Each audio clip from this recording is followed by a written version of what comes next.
मण्डली तपाईहरु सबैलाई आजको सेवामा हार्दिक स्वागत छ अनि तपाईहरु सबैलाई म ख्रीष्ट येशूको नाममा जय मसीह भन्न चाहन्छु।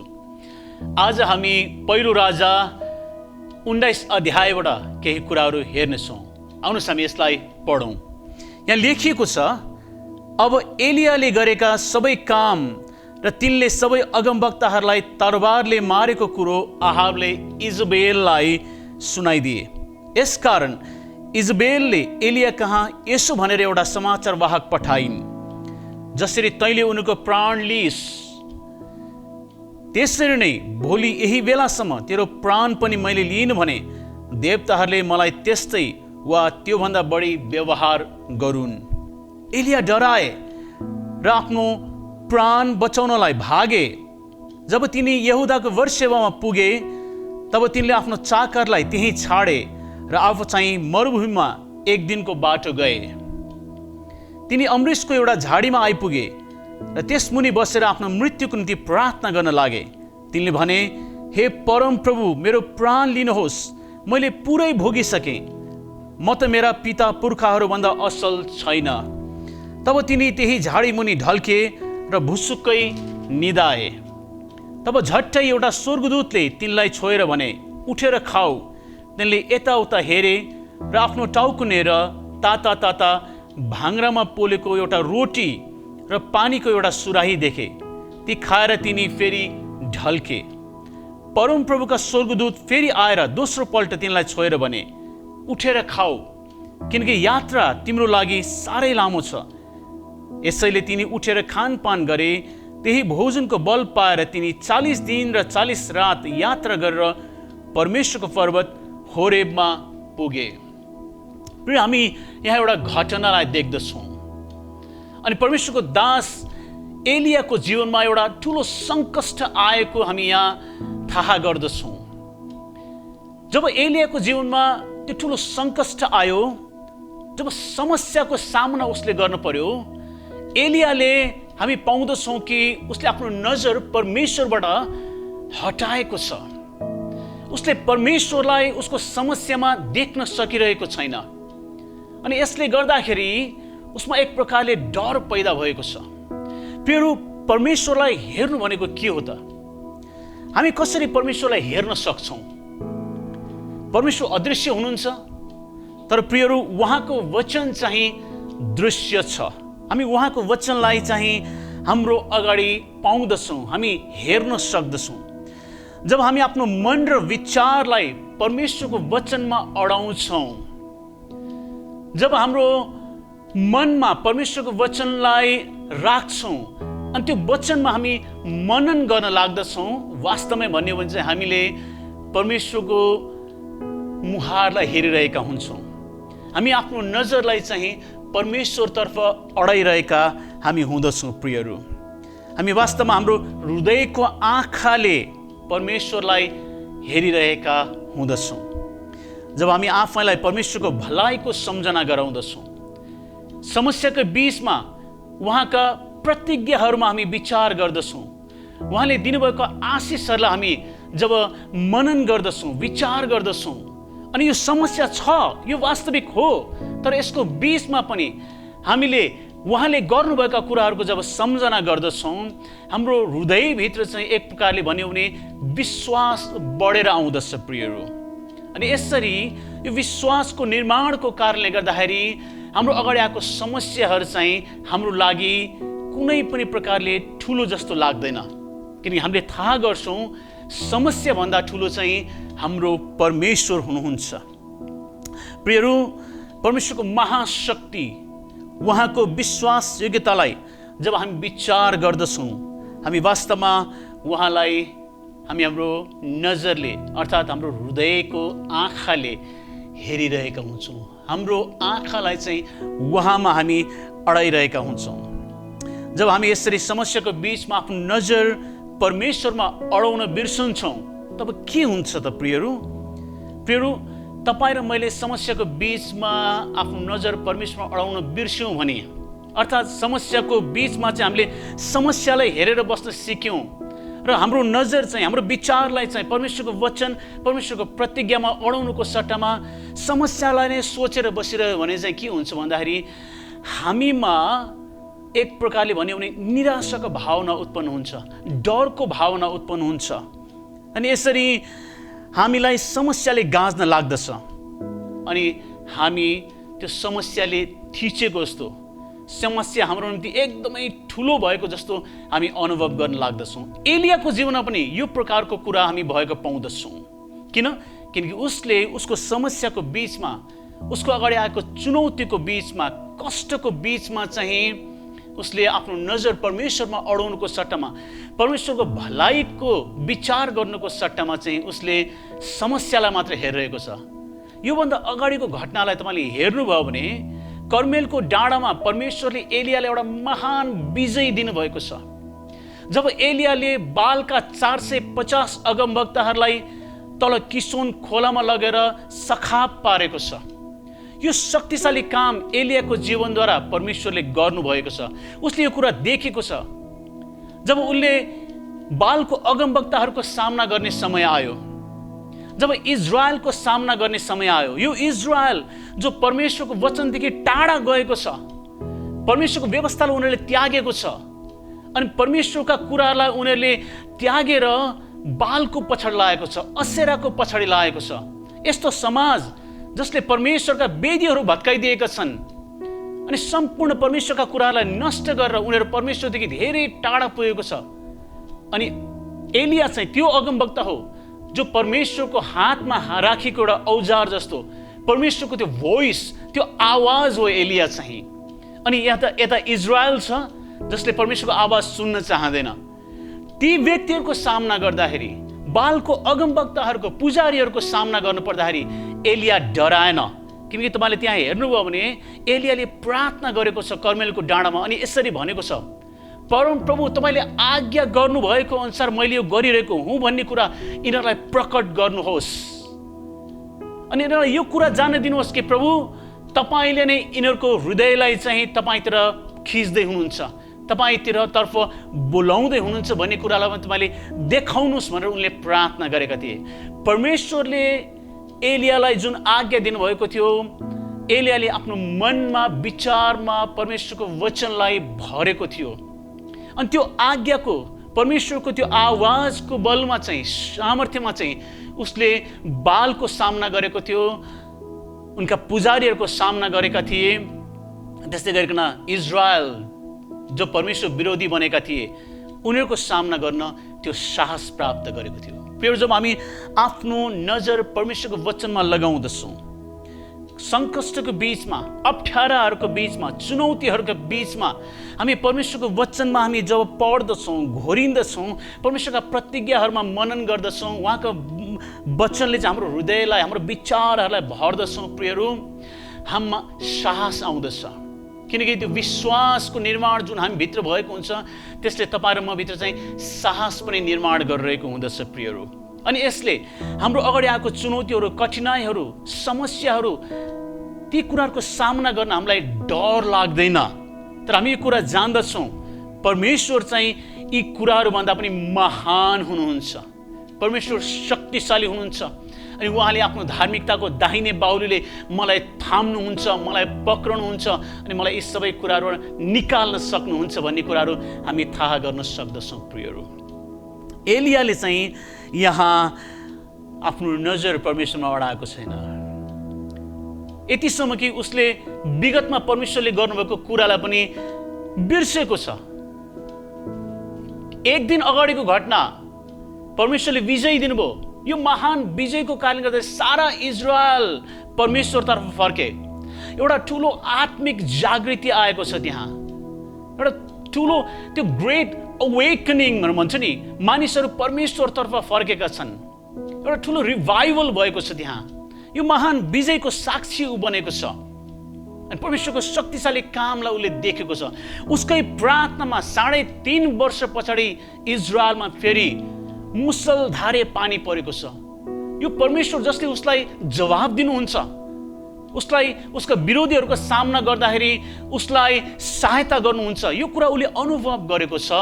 तर अहिले जब उसले एउटा स्त्रीको सामना गर्न परिरहेको छ, उसभित्र चाहिँ डर पैदा भएको छ। प्रियहरू, कति प्रकारका डरहरू हुन्छन् जुन चाहिँ खराब हुन्छन्, तर कतिवटा डर चाहिँ असल डर पनि हुन्छ। तपाईँ परमेश्वरको डर गर्नुहुन्छ, यो असल डर हो। परमेश्वरको भय गर्नाले, परमेश्वरको डर गर्नाले चाहिँ हामी पापको बाटोमा जाँदैनौँ। परमेश्वरको भय गर्ने कुराहरूले, परमेश्वरको डर गर्ने कुराहरूले चाहिँ हामीलाई परमेश्वरको वचनमा रहिरहनलाई चाहिँ सहायता गर्दछ। परमेश्वरको आज्ञामा जिउनलाई हामीलाई प्रोत्साहन मिल्दछ, साहस मिल्दछ। अनि परमेश्वरको वचनमा जब हामी जिउँदछौँ प्रियहरू, वास्तवमा भने हो भने चाहिँ हामीभित्र परमेश्वरको वचनको मूल्य र मान्यता पनि बनिँदै गइरहेको हुन्छ। अनि यसरी यही परमेश्वरको भयले चाहिँ तपाईँ र मलाई बुद्धिमान बनाउँदछ, ज्ञानी बनाउँदछ, एउटा समझ प्राप्त गरेको व्यक्ति बनाउँदछ प्रियहरू। अनि यो असल डर हो। परमेश्वरको डर गर्नु असल कुरा हो। तपाईँ आगोसँग डराउनुहुन्छ, त्यसले गर्दा तपाईँको हात आगोमाथि राख्नुहुन्न, यो पनि राम्रो कुरा हो। तर कति यस्ता प्रकारका डर हुन्छन् जुन चाहिँ वास्तवमा काल्पनिक पनि हुन सक्छ। जस्तो कतिजना मानिसहरू घरबाट बाहिर निस्कन डराउँछ, किनकि उनीहरूले सोच्दछ बाहिर गयो भने उनको दुर्घटना हुन्छ, उनको मृत्यु हुन्छ भन्ने प्रकारको डरले गाँजेको हुन्छ। उनीहरू घरबाट बाहिर निस्कन सक्दैन। अनि यो डर चाहिँ वास्तवमा भन्यो भने हुन्छ हुँदैन हामी निश्चित रूपमा भन्न सक्दैनौँ। यो काल्पनिक पनि हुन सक्दछ। कतिजना मानिसहरू उचाइदेखि डराउँछन् अनि उनीहरू उचाइमा जानै सक्दैनन्। कतिजना मानिसहरू किरा फट्याङ्ग्रादेखि डराउँछन्। यस्ता प्रकारका हरेक प्रकारका डरहरू हुन्छ, विभिन्न प्रकारका डरहरू छन्। तर म आज तपाईँहरूसँग यो विभिन्न प्रकारको डरको बारेमा कुरा गर्नलाई यहाँ आएको होइन। प्रियहरू, डरलाई मानिसहरूले 3 प्रकारले डरमाथि प्रतिक्रिया देखाउने गर्दछ। पहिलो त मानिसहरूले डरको सामना गर्ने गर्दछ, फाइट गर्ने डरको विरुद्धमा। जस्तो कोही मान्छे उचाइसँग डराउँछ भने कतिजना मानिसले त्यो डरबाट विजय प्राप्त गर्नलाई उनीहरू उचाइमा जाने गर्दछ, ताकि जब उनीहरू उचाइमा जाँदछ बिस्तारै उनको डर हराएर जान्छ। अनि उनीहरूलाई यो कुरा थाहा हुन्छ कि म उचाइमा जाँदैमा म खसिहाल्दिनँ रहेछु, म मरिहाल्ने होइन रहेछु, केही पनि फरक पर्दैन भनेर अनि उनको डर चाहिँ हटेर जान्छ। प्रियहरू, एलियाले जब बालका अगमवक्ताहरूको सामना गर्न परे, इजरायलका अगमवक्ताहरूको सामना गर्न परे, एलिया चाहिँ डराएको छैनन्। एलिया चाहिँ त्यहाँ फाइट गर्नलाई, सामना गर्नलाई गएको छ, किनकि परमेश्वरको आज्ञा उसले प्राप्त गरेको छ। यसले गर्दाखेरि ऊ भित्रमा चाहिँ विश्वासको निर्माण भएको छ अनि उसलाई साहस आएको छ ती सबै व्यक्तिहरूको सामना गर्नलाई। किन उसको हृदय चाहिँ परमेश्वरको कुराले भरेको छ, उसले आफ्नो नजर चाहिँ परमेश्वरमा टिकाएको छ। प्रियहरू, कतिजना मानिसहरूले जब डरको सामना गर्दछ, डरको विरुद्धमा चाहिँ उनीहरूले प्रतिक्रिया चाहिँ कसरी देखाउँछ भन्दाखेरि उनीहरू डरको कारणले गर्दाखेरि भाग्छन्। कतिजना मानिसहरू फ्लाइट भनेर भन्छ, भाग्ने गर्दछन् डरको कारणले गर्दाखेरि। यहाँ एलियालाई हामी देख्दछौँ, एलिया भागेको छ। एउटा स्त्रीको सामना गर्न पर्दाखेरि ऊ भागेको छ। उसको डर चाहिँ काल्पनिक डर होइन, वास्तवमा एउटा तथ्यमा आधारित डर हो। किनकि इजबेल जो चाहिँ इजरायलको रानी थिइन्, एकदमै दुष्ट रानी थिइन्। अनि तपाईँले अघिल्लो अध्याय अर्थात् 18 अध्यायमा हेर्नुभयो भने 4 पदमा त्यहाँ लेखिएको छ कि इजबेलले चाहिँ परमेश्वरको अगमवक्ताहरूलाई चाहिँ मारिरहेका थिए। अनि त्यो मारिरहेको बीचमा चाहिँ ओबदिया नाम भएको एकजना व्यक्तिले परमेश्वरका 50-50 अगमवक्ता गरेर 100 जना अगमवक्तालाई 2वटा ओडारहरूमा लुकाएर राखेका थिए, उनको देखभाल गरिरहेका थिए। इजबेल दुष्ट थिइन्। इजबेल एकदमै भयानक खतरनाक स्त्री थिइन्। यतिसम्म कि इजरायलमा सम्पूर्ण रूपमा उनकै कब्जा थियो, उनको श्रीमानमाथि पनि उनको नियन्त्रण थियो। अनि यसरी बालका अगमवक्ताहरूलाई भित्राएर, असेराका अगमवक्ताहरूलाई भित्राएर उनले इजरायलमा चाहिँ बाल र असेराका वेदीहरू स्थापना गरेका थिए अनि परमेश्वरको वेदीलाई नाश गरेका थिए। परमेश्वरको नाउँसँग सम्बन्धित हरेक कुरालाई उनले चाहिँ इजरायलबाट चाहिँ नामो निशान मेटिदिने काम गरिरहेका थिए। जसले गर्दाखेरि जब एलियाले यो स्त्रीको धम्कीलाई सुने कि भोलिको दिन यसै समय यदि तँलाई मैले मारिनँ भने मेरा देवताहरूले चाहिँ मलाई त्योभन्दा पनि बढ्ता गरून् भनेर शपथ खाएको कुरा जब एलियाले सुन्यो, एलियामा डर पैदा भएको छ। कसरी? किनकि एलियाले परमेश्वरको कुरालाई भुलेको छ। उसले आफ्नो नजर परमेश्वरमा अडाउनुको सट्टामा मेरो परमेश्वर कति शक्तिशाली हुनुहुन्छ, मलाई सहायता गर्नुभएको परमेश्वर उहाँ मेरो साथमा हुनुहुन्छ भने यो सत्यतालाई हेर्नुको सट्टामा, यसमा विचार गर्नुको सट्टामा चाहिँ उसले उसको समस्यालाई मात्र देखिरहेको छ, उसको अगाडि आएको चुनौतीलाई मात्रै उसले देखिरहेको छ। यसले गर्दाखेरि समस्याको बीचमा उसले परमेश्वरलाई देख्न सकेन। समस्याको बीचमा उसले परमेश्वरलाई हेर्नुको साटोमा चाहिँ समस्यालाई हेरेको कारणले गर्दाखेरि उसभित्र डर पैदा भएको छ प्रियहरू, जसले गर्दाखेरि ऊ त्यहाँबाट भागेको कुरा हामी पाउँदछौँ। अचम्म लाग्दो कुरा होइन र? परमेश्वरको शक्तिशाली अगमवक्ता एउटा स्त्रीको धम्कीको कारणले गर्दाखेरि उनी डराएका छन्। याकुबको पुस्तक 5:17 अध्यायमा यसरी लेखेको हामी पाउँदछौँ, एलिया पनि त हामीहरूको जस्तै स्वभाव भएका मानिस थिए। तपाईँ र म जस्तै मानिस एलिया पनि। एलियालाई पनि डर लाग्थ्यो, एलियालाई पनि दुःख लाग्थ्यो, एलिया पनि निराश बन्थे, एलिया पनि डिस्करेज्ड, उनी चाहिँ हतोत्साही पनि बन्थे, उनी खुसी पनि हुन्थे। यो सबै कुराहरू उनले पनि अनुभव गर्दथे जुन तपाईँ र म पनि गर्दछौँ प्रियहरू। जब एलियाको सामने ठुलो सङ्कष्ट आइपुग्यो, ठुलो चुनौती आइपुग्यो, एलिया डराएको हामी पाउँदछौँ। यद्यपि यो डर चाहिँ परमेश्वरबाट आफ्नो नजर हटाएको कारणले गर्दाखेरि आएको डर थियो प्रियहरू। तापनि हामी पनि कचोटि यस्तै प्रकारको अवस्थामा हुन सक्दछौँ। तपाईँ र मेरो अगाडि इजोबेल नै खडा नहोला, तर तपाईँ र मेरो विरुद्धमा अरू विभिन्न कुराहरू तपाईँ मेरो विरुद्धमा आउन सक्दछ। अहिलेको अवस्थामा भन्यो भने यो कोरोना भाइरस एउटा शक्तिशाली खतराको रूपमा, महामारीको रूपमा तपाईँ मेरो अगाडि आइरहेको छ, विश्व त्रसित छ। अनि तपाईँ र म पनि सायद डराइरहेका हुन सक्दछौँ। यसले मलाई नै नाश गर्ने हो कि, यो बिमारले मलाई पो फेला पार्ने हो कि, अथवा यो बिमारीको कारणले गर्दा आज मेरो जागिर गुमेको छ, अब के हुने होला? यी विभिन्न प्रकारका विचारहरू तपाईँ र मेरो मनमा खेलिरहेको हुन सक्दछ प्रियहरू। यदि तपाईँ र मैले पनि आफ्नो विचारलाई यस्तै कुराहरूमा अडाएर राखिरह्यौँ भने, हाम्रो मनलाई चाहिँ यस्तै प्रकारका समाचारहरूमा नकारात्मक कुराहरूमा लगाइराख्यौँ भने चाहिँ हामीमा पनि डर उत्पन्न हुन सक्दछ प्रियहरू। तर यसको सट्टामा चाहिँ यदि हामीले हाम्रो हृदयलाई, हाम्रो विचारलाई चाहिँ परमेश्वरको कुराले भरेर राख्न सिक्यौँ, परमेश्वरको वचनमा हामी अध्ययन गर्न, परमेश्वरको कुरालाई सुन्नलाई, वचनको सुनवाईद्वारा विश्वास आउँदछ प्रियहरू। अनि विश्वासको निर्माणको निम्ति तपाईँ र मैले वचन सुन्नु आवश्यक छ, वचन पढ्नु आवश्यक छ, परमेश्वरको भलाइहरूलाई विचार गर्नु आवश्यक छ, परमेश्वरको प्रतिज्ञाहरूमा मनन गर्नु आवश्यक छ। हाम्रो परमेश्वर चाहिँ उहाँ तपाईँ र मेरो साथमा हुनुहुने परमेश्वर हुनुहुन्छ भन्ने सत्यता, यस्ता सत्यतामाथि तपाईँ र मैले आफ्नो मनलाई अडाउन आवश्यक छ। जब हामी यो गर्दछौँ, हाम्रो नजरले हामी परमेश्वरलाई हेरिरहेका हुन्छौँ अनि यी सबै चुनौतीको सामना गर्न हामी साहस प्राप्त गर्दछौँ प्रियहरू। यो समय तपाईँ र मैले परमेश्वरलाई हेर्नु जरुरी छ, होइन भने हामी पनि एलिया जस्तै भाग्ने मानिसहरू बन्नलाई कुनै पनि समय लाग्ने छैन। दोस्रो कुरा, एलियाले चाहिँ परमेश्वरलाई उनको समस्याको बीचमा देखिनन्, तर परमेश्वरले चाहिँ एलियाको कष्टमा, समस्यामा देख्नुभयो। हालेलुया।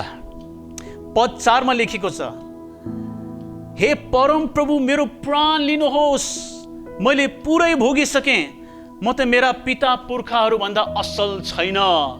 एलिया डराएको कारणले गर्दाखेरि उनी त्यहाँबाट भागेर बर्सेवामा पुगेका छन् र आफ्नो चाकरलाई त्यहीँ छोडेर उनी एक दिनको बाटो भएर मरुभूमिमा गएका छन्।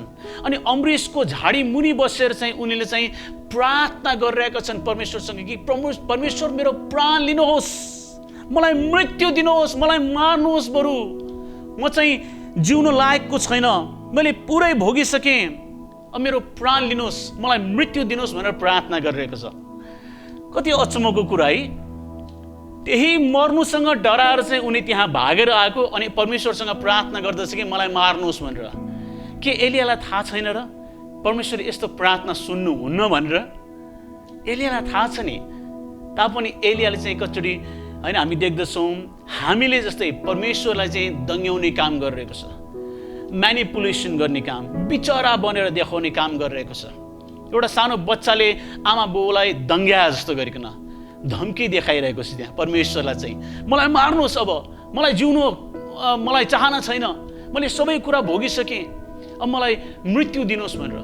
जबकि उनी मृत्युबाटै भागेर आएको, मर्नदेखि डराएर नै भागेर आएको हामी पाउँदछौँ। प्रियहरू, यद्यपि उनको प्रार्थना ठिक थिएन, तर उनले जहाँ प्रार्थना चढाइरहेका थिए त्यो चाहिँ ठिक थियो। भन्नुको मतलब चाहिँ यो कि उनले जुन प्रकारले प्रार्थनामा माग राखे यो ठिक प्रार्थना होइन, तर उनले चाहिँ सही ठाउँमा प्रार्थना गरिरहेका थिए। अर्थात् उनको प्रार्थना चाहिँ परमेश्वरतर्फ, उनको आवाज चाहिँ उनले परमेश्वरतर्फ लगाइरहेको हामी पाउँदछौँ। यशाया 65:24 यसरी लेखेको छ, तिनीहरूले बिन्ती गर्न अघि नै म जवाफ दिनेछु, तिनीहरूले बोल्दा बोल्दै तिनीहरूका कुरा म सुन्नेछु। परमेश्वर भन्नुहुन्छ एलियाले बिन्ती गर्नुभन्दा अगाडि नै परमेश्वरले एलियाको कुरा सुन्नुहुन्छ। प्रियहरू, तपाईँ र मैले पनि जुन प्रकारको अवस्थाहरूको सामना गरिरहेका छौँ ती सबै कुराहरू परमेश्वर जान्नुहुन्छ।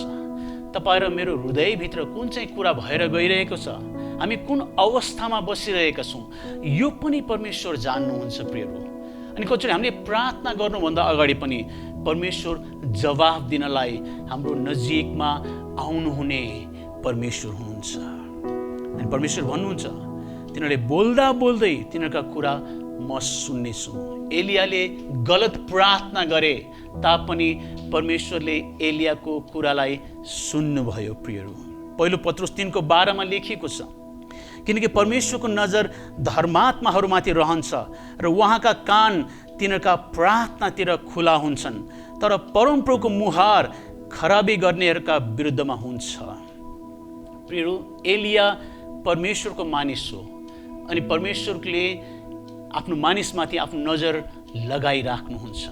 यद्यपि एलियाले परमेश्वरलाई देख्न सकेका छैनन्, तर परमेश्वरले चाहिँ एलिया कहाँ छ, कस्तो अवस्थामा छ भन्ने कुरा देख्नु भएको छ।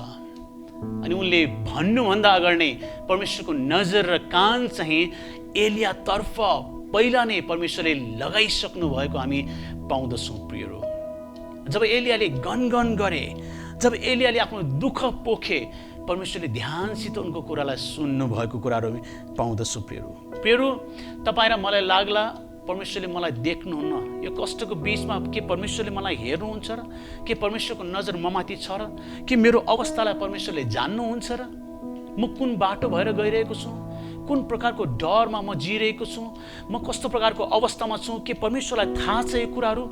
यो प्रकारका विचारहरू तपाईँ मेरो मनमा आएको हुन सक्दछ। प्रियहरू, तर बाइबलमा के भन्दछ? हितोपदेशको पुस्तक 15:3 लेखेको छ, परमप्रभुको नजर सर्वत्र रहन्छ, दुष्ट र असल दुवैमाथि उहाँ नजर राख्नुहुन्छ। परमेश्वरले इजबेलको दुष्टतालाई पनि देख्नु भएको थियो भने परमेश्वरले एलियाको डरलाई पनि देख्नु भएको थियो।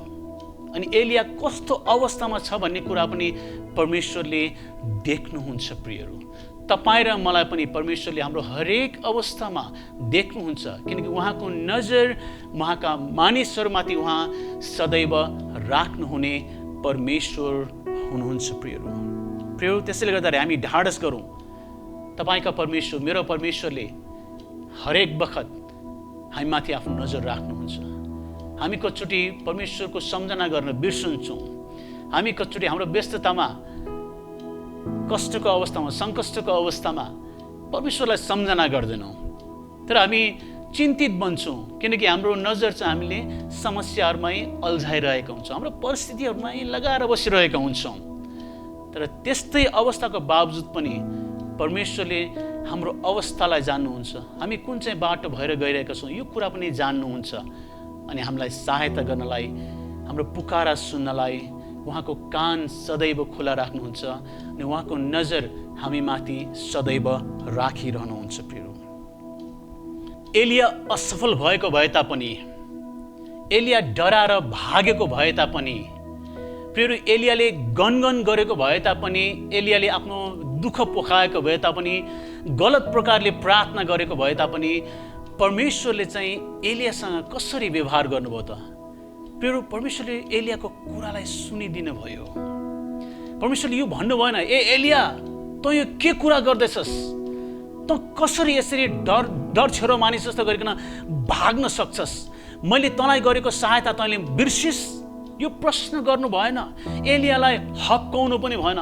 एलियाले यो पनि भन्नु भएन कि तँ किन बच्चा जस्तै गरिकन रुँदैछस्? यो पनि परमेश्वरले एलियालाई भन्नु भएन। तर एलियाको गनगनलाई पनि परमेश्वरले सुन्नुभयो। एलियाको प्रार्थनालाई परमेश्वरले सुन्नुभयो। एलियाको दुखेसो जुन एलियाले परमेश्वरप्रति पोखाएका थिए, त्यो कुरालाई पनि परमेश्वरले धैर्यपूर्वक सुनिदिनु भयो। प्रियहरू, तपाईँ र मेरो परमेश्वर चाहिँ हाम्रो हरेक पुकारालाई सुन्नुहुने परमेश्वर हुन्छ। तपाईँ र मैले परमेश्वरको सामु हाम्रो हृदयको कुरा खोल्न सक्दछौँ। यो नसोच्नुहोस् कि तपाईँले गरेको प्रार्थना चाहिँ गलत होला, तपाईँको मागहरू गलत होला भनेर हामीले विचार गर्नु पर्दैन।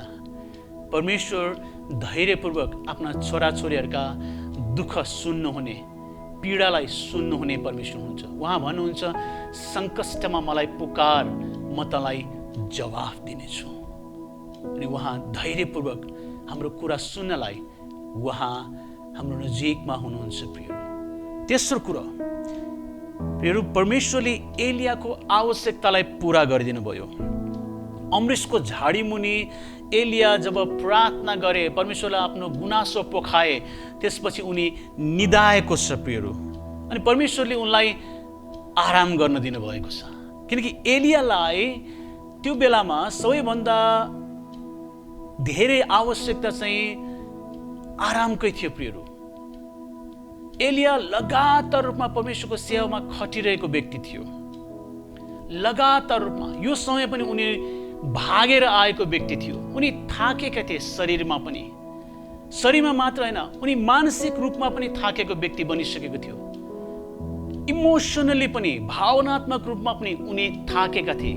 यसैले गर्दा त उनी यति निराश, हताश अवस्थामा, डिप्रेस अवस्थामा उनी आएका थिए।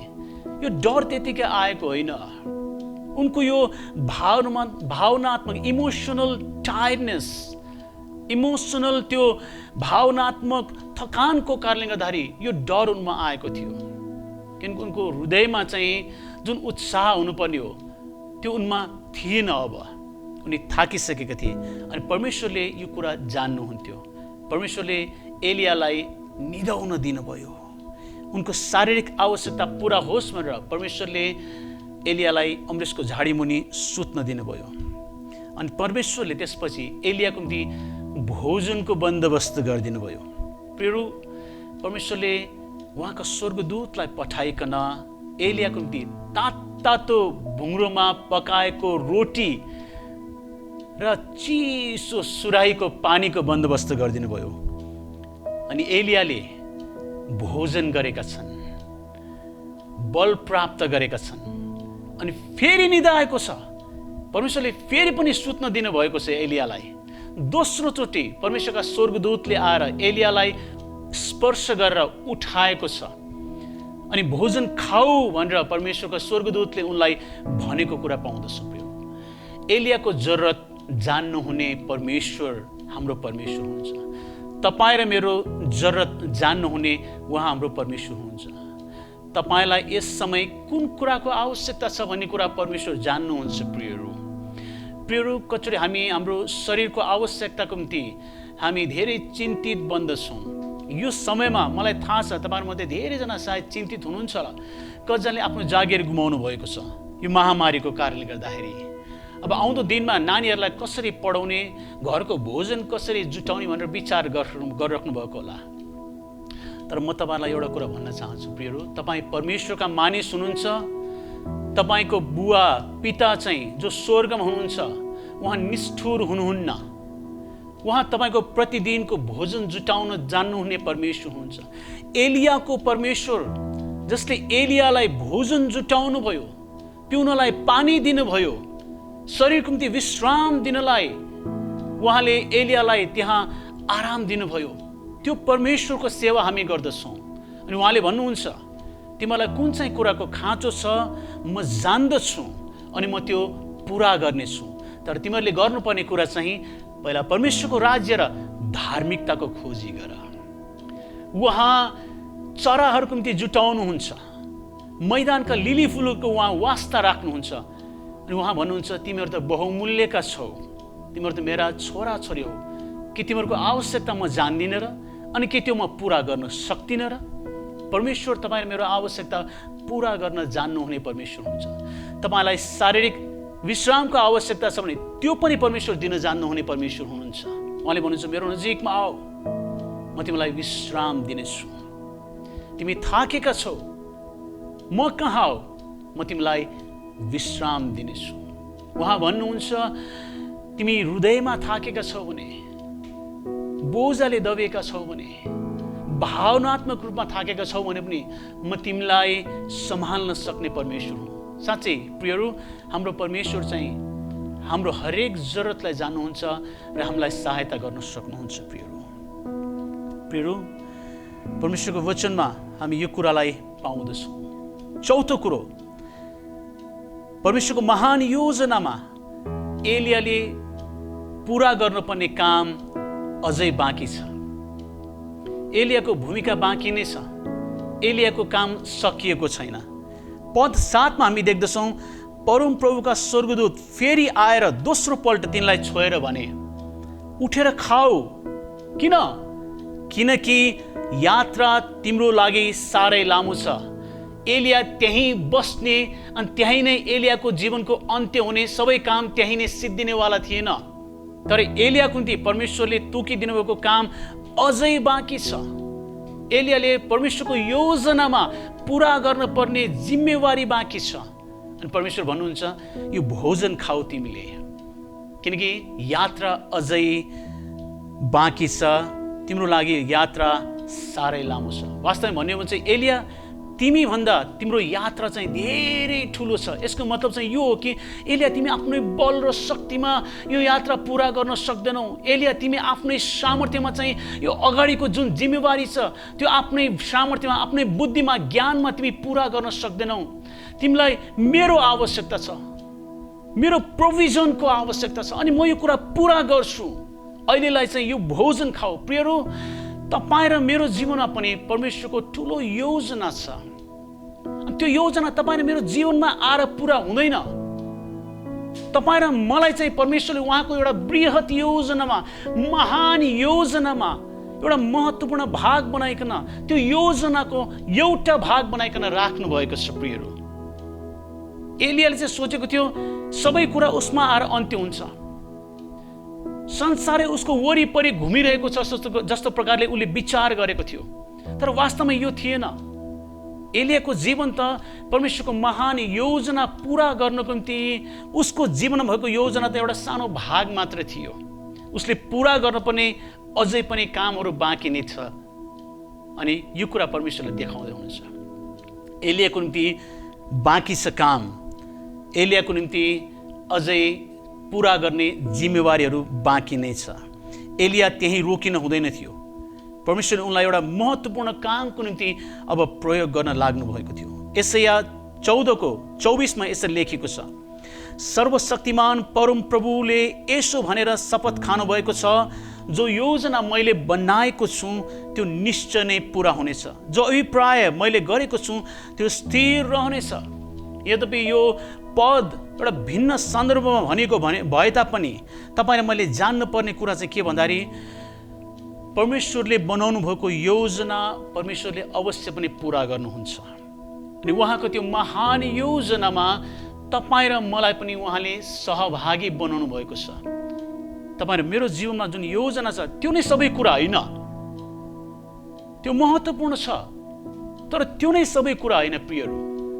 तर त्यो बाहेक पनि परमेश्वरको एउटा महान योजना छ जुन उहाँ पुरा गर्नलाई कार्यरत हुन्छ। अनि उहाँले त्यो पुरा गर्नलाई तपाईँ र मलाई उहाँको योजनाको एउटा भाग बनाइकन तपाईँ र मलाई पनि उहाँसँगै जोड्नु भएको हामी पाउँदछौँ। प्रियहरू, सबै कुरा हाम्रै इर्द गिर्द घुमिरहेको छैन। अनि यसरी हामीले विचार गर्नु हुँदैन। कुनै सानो समस्या आउँदा अथवा ठुलो समस्या आउँदाखेरि चाहिँ हामी चाहिँ हार खाइहाल्नु हुँदैन कि सबै कुरा सिद्धियो जस्तै गरिकन। प्रियहरू, परमेश्वरले तपाईँ र मलाई चुन्नु भएको हो, एउटा योजनामा चुन्नु भएको हो। जबसम्म उहाँको त्यो महान योजनामा तपाईँ र मैले पुरा गर्नुपर्ने काम बाँकी छ, तपाईँ र मेरो जीवनमा कदापि कुनै पनि हालतमा कुनै मृत्युको अवस्था आउन सक्ने छैन। उहाँले तपाईँ र मलाई सहायता गर्नुहुन्छ। एस्तरको पुस्तकमा जब हामी हेर्दछौँ, एस्तर 4:14 यसरी लेखेको छ, सायद यस्तै समयको निम्ति तिमी यो राजपदमा पुगेकी हौ। मोर्देखाईले एस्तरलाई सम्झना दिलाउँदैछ, एस्तर तिमी रानी भयो, परमेश्वरको महान योजना तिम्रो जीवनमा पुरा भयो, तर तिमी यतिमै खुसी भएर चाहिँ सबै कुरा तिम्रो जीवनको लागि नै भएको हो जस्तै गरिकन नसोच। तिमी त्यहाँ जानुमा चाहिँ परमेश्वरको एउटा महान योजना पुरा गर्नलाई तिमीलाई एउटा महत्त्वपूर्ण भाग बनाइकन तिमीलाई त्यहाँ परमेश्वरले लानु भएको हो। त्यसले गर्दा तिम्रो काम सिद्धिएको छैन, तिमी रानी बनेका छौ, तर परमेश्वरको एउटा योजना छ, त्यो पुरा गर्नलाई परमेश्वरले तिमीलाई त्यहाँ लानु भएको हो। प्रियहरू, यही कुराहरू तपाईँ र मेरो जीवनमा पनि परमेश्वरले गर्नुहुन्छ। एलियाको जीवनमा पनि त्यही बोलावट परमेश्वर राख्नु भएको थियो। एलियाले गर्नुपर्ने काम अझै बाँकी छ। एलियाको निम्ति परमेश्वरको जिम्मेवारी अझै बाँकी छ। हामी असफल बन्न सक्छौँ प्रियहरू, तर परमेश्वर कहिले पनि असफल बन्नुहुन्न। प्रिय, त्यसले गर्दाखेरि यो समस्याको बिचमा पनि चाहे तपाईँले जागिर गुमाउनुहोस् तापनि परमेश्वरको योजना तपाईँ र मेरो जीवनमा सिद्धिएको छैन। तपाईँ र मैले पुरा गर्ने जिम्मेवारी अझै बाँकी नै छ। यसले गर्दाखेरि परमेश्वरको बृहत योजनालाई जान्ने मानिसहरू हामी बनौँ। यदि हामीले हाम्रो नजर चाहिँ परमेश्वरको महान योजना, बृहत योजनामा लगाउन सिक्यौँ भने चाहिँ हाम्रो जीवनमा आएको अप्ठ्यारो, गाह्रो साँगुरोले हामीलाई निराश, हतोत्साही बनाउन सक्दैन। किनकि हामी जान्दछौँ यो त क्षणभरको लागि हो, तर परमेश्वरको योजनाको निम्ति मलाई चुन्नु भएको हो। उहाँको त्यो योजना पुरा गर्नलाई एउटा जिम्मेवारी मैले पाएको छु। परमेश्वरले मलाई यो अवस्थामा पनि सहायता गर्न सक्नुहुन्छ। आउनुहोस् हामी छोटो प्रार्थना गर्नेछौँ। प्रभु, तपाईँका छोराछोरीहरूलाई यो समय साहसको आवश्यकता छ भने, तपाईँका छोराछोरीहरूलाई आफ्नो नजर तपाईँमा टिकाउनु पर्ने आवश्यकता छ भने, पवित्र आत्माद्वारा उहाँहरूलाई यो वचनद्वारा साहस दिनुहोस् अनि आफ्नो नजरलाई तपाईँमा टिकाउनलाई सहायता गर्नुहोस्। उहाँहरूको जिम्मेवारी बाँकी नै छ, त्यो कुरा पुरा गर्नलाई, तपाईँको महान योजनालाई बुझ्नलाई त्यो सामर्थ्य दिनुहोस्। प्रभु, हृदयको आँखालाई चहकिलो पारिदिनुहोस्, आशिष दिनुहोस्। प्रभु, तपाईँ उनीहरूको साथमा हुनुहुन्छ, यो कुराको निश्चयता तपाईँ प्रभुले दिनुहोस्। म प्रार्थना गर्दछु, महिमा लिनुहोस्। अब परमेश्वर पिताको प्रेम, प्रभु येशू ख्रीष्टको अनुग्रह, पवित्र आत्माको शान्ति, संगति, सहभागिता र सामर्थ्य हामी हरेकको साथमा, विश्व मण्डलीको साथमा सदा सर्वदा बनिरहन्। आमेन। सबैलाई जय मसीह।